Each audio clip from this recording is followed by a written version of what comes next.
The darkness in this place. It's a living thing. It breathes with the cold, sterile air that seeps from the vents. I never thought silence could be this loud. Every beat of my heart, every ragged breath I take, it's a drumbeat in the oppressive quiet. Down here, in the guts of this concrete tomb, sound travels.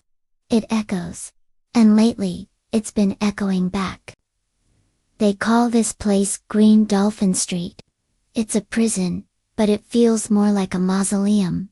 A monument to forgotten lives. I'm JOLYNE, and I'm just another ghost haunting these corridors.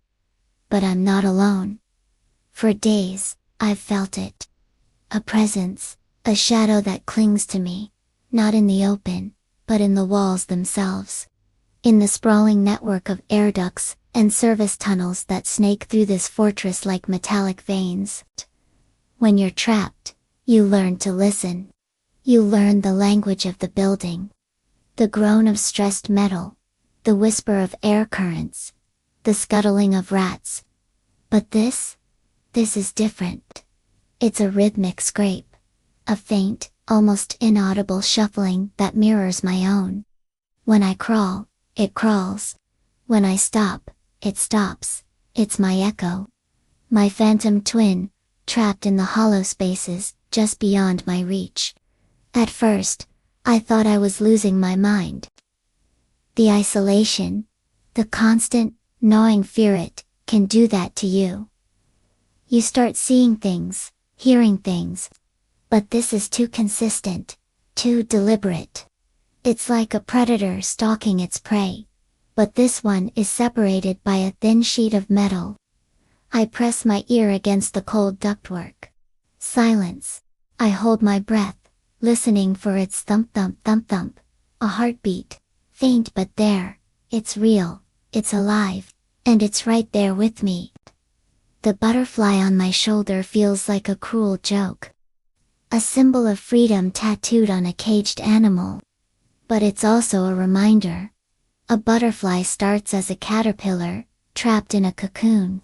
It has to fight its way out. That's what I have to do. Fight. This place. This thing in the walls. It's my cocoon. And I refuse to die in it. I started mapping the tunnels in my head, trying to find a pattern in its movements. It's always behind me. Always. Never ahead. It's not trying to corner me. It's just following, watching. It's a terrifying intimacy. Knowing someone is only inches away, hearing your every move, feeling the vibrations of your existence through the steel, yet remaining unseen. The psychological toll is immense. The silence becomes a canvas, and my imagination paints the most horrific portraits of what could be on the other side.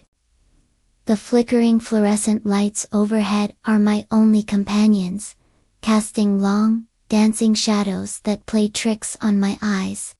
They make the narrow tunnels feel like they're breathing, constricting around me. Sometimes, a light will go out as I pass, plunging me into absolute blackness. In those moments, the sound of the scratching from the other side is deafening. Is it trying to get to me? Or is it as trapped as I am? I have no weapon. Only my wits, and the agility that comes from a life of running. I hug the corners, my bare feet silent on the grated floor. Every step is a calculation. I have to be smarter. I have to be quieter. But how can you be quieter than a shadow? One night, or what passes for night in this sunless world, I decided I couldn't run anymore. The constant pursuit was wearing me down more than any physical exertion. Fear is a poison, and it was seeping into my bones, paralyzing me. I had to confront it. I had to see it. I found a section of the tunnel, where a piece of rusted rebar jutted from the crumbling concrete wall. It was sharp, jagged, a crude tool, but a tool nonetheless. I braced myself against the opposite wall, my heart hammering against my ribs. The scratching had stopped.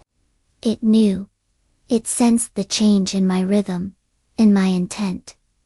The hunter had become the hunted. With trembling hands, I began to work on the thin metal sheet separating me from the unknown. The sound was excruciating. A high-pitched screech that tore through the silence, announcing my rebellion. Each scrape of metal on metal was a scream.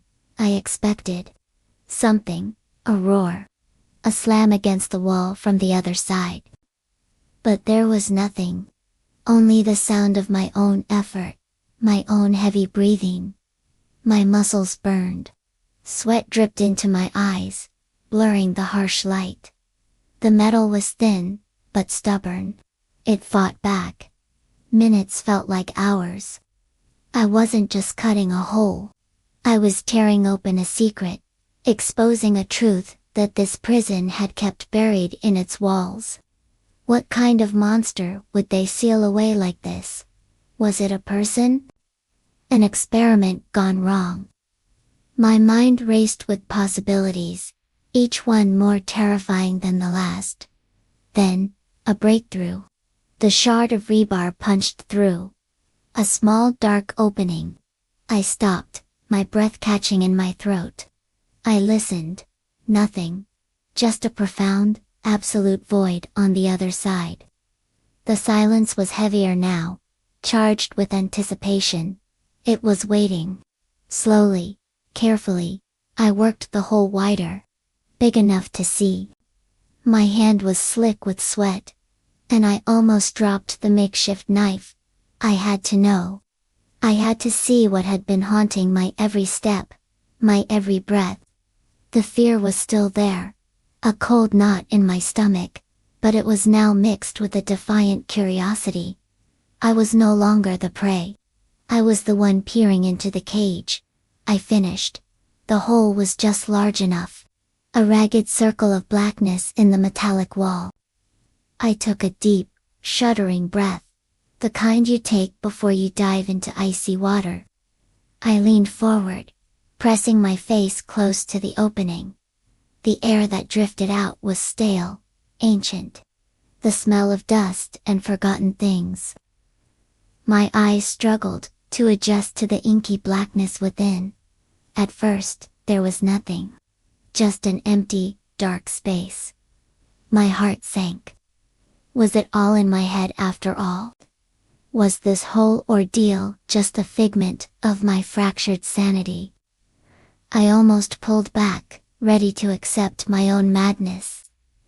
But then, a flicker. A glint of moisture. Something shifted in the depths of the darkness, moving into the faintest spill of light from the tunnel. It was close. So close. My vision focused, sharpening on the single point of light. It wasn't a reflection. It was alive. A single, human eye. Wide with terror. It stared back at me. Trapped in the darkness, a prisoner in the wall. And in its reflection, I saw my own terrified face. It wasn't a monster hunting me. It was a person, just as scared, just as trapped. And it had been watching me, its only connection to a world it could no longer touch. The hunter and the hunted, two souls connected by a wall of steel, sharing the same suffocating silence. The eye didn't blink. It just stared, a silent scream from the abyss.